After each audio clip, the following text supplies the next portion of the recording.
Some players chase greatness. Others are born with it, along with the crushing weight of expectation. Mahela Jayawardene was one such prodigy. Before he wore the Sri Lankan cap, his name was already spoken in whispers as the next big thing. And when he finally arrived, he didn't just play the game, he shaped it. On his 48th birthday, we look back at the journey of a cricketer who turned potential into legacy and heartbreak into purpose.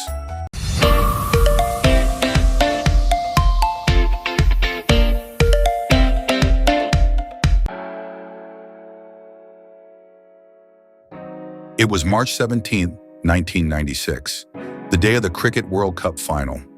Somewhere in Colombo, an 18-year-old schoolboy was hurrying home. He had just completed something important, something we'll come back to, and he didn't want to miss the match. By the time he made it, Sri Lanka had already begun their chase against Australia. What followed is still fresh in his memory. I only got home by the time Sri Lanka started the chase. When those 2 early wickets fell, I feared the worst. But then Aravinda walked in. From the first ball, you could feel it. This was going to be special. His control, the tempo, the calm. It was unlike the semi-final blitz.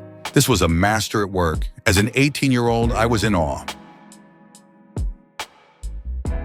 That boy wasn't just another cricket fan. He was already one of the brightest stars in Sri Lanka's school cricket circuit. That same morning, he had captained his school in his final big match.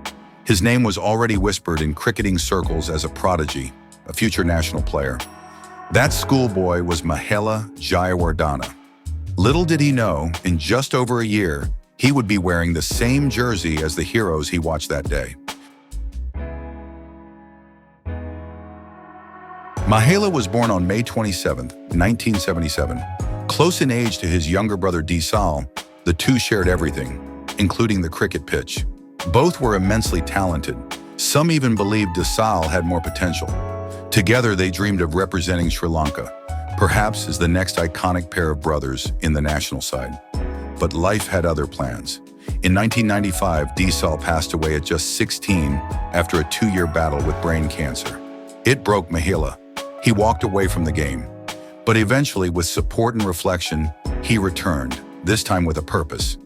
Every run he scored, every innings he built, was for the brother who couldn't continue the journey. Mahela made his Test debut in 1997 in a match that would go down in history, Sri Lanka's world record total of 952 for 6 against India. At 20, Mahela scored a composed 66, sharing a 131-run stand with none other than Aravinda de Silva.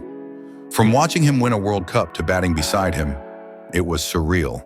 A year later, he scored his maiden Test century and goal on a turning track against New Zealand.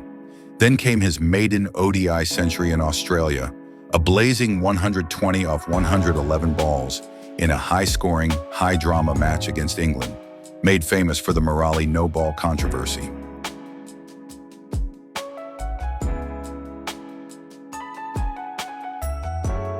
Mahela wasn't just a stylish batsman, he was a thinker, a craftsman, someone who made batting look like art. Over the next decade and a half, he would go on to score over 11,800 Test runs, more than 12,000 ODI runs, and 1,493 T20 international runs, eventually becoming the 5th highest run scorer in international cricket. But even the best have bad patches. In the 2003 World Cup, Mahela managed just 21 runs across 7 innings, a shocking dip given his form in the years prior. But champions bounced back. In 2007, he responded with 548 runs in the tournament, including a match-winning century in the semi-final against New Zealand, an innings that was a masterclass in building and accelerating.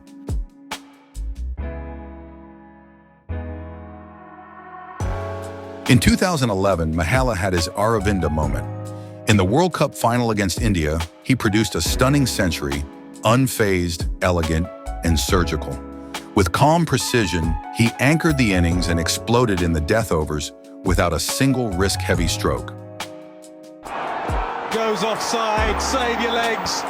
Mahela Jayawardene, a high-class innings from a high-class player. The biggest of stages. For a moment, Sri Lanka dreamed of a second title, but fate had other plans.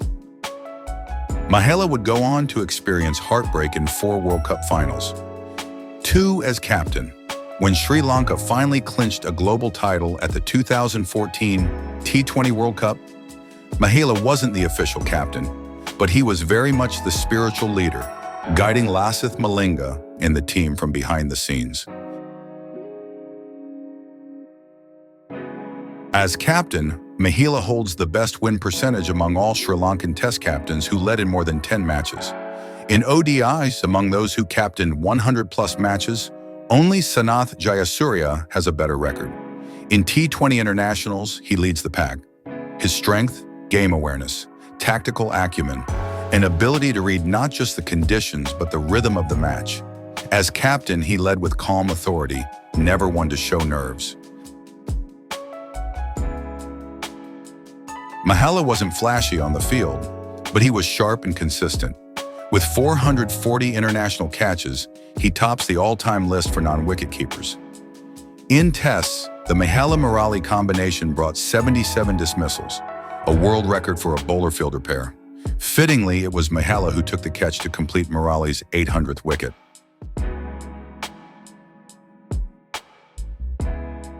Mahela didn't rely on brute power. His batting was built on timing, placement, and intelligence. In T20 internationals, despite the format evolving drastically, he still holds Sri Lanka's best strike rate average combo and remains the only Sri Lankan with a T20 World Cup century. He's also the 3rd highest run scorer in T20 World Cups, with a better strike rate than the 2 ahead of him, Virat Kohli and Rohit Sharma. Proof that timing can trump power.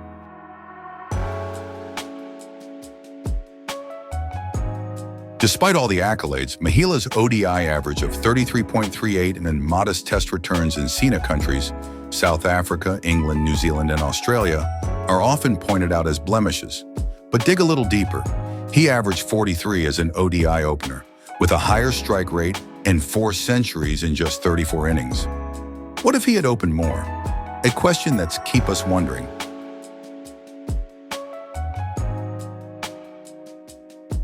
Mahela lost his brother at a young age, but cricket gave him another, Kumar Sangakkara.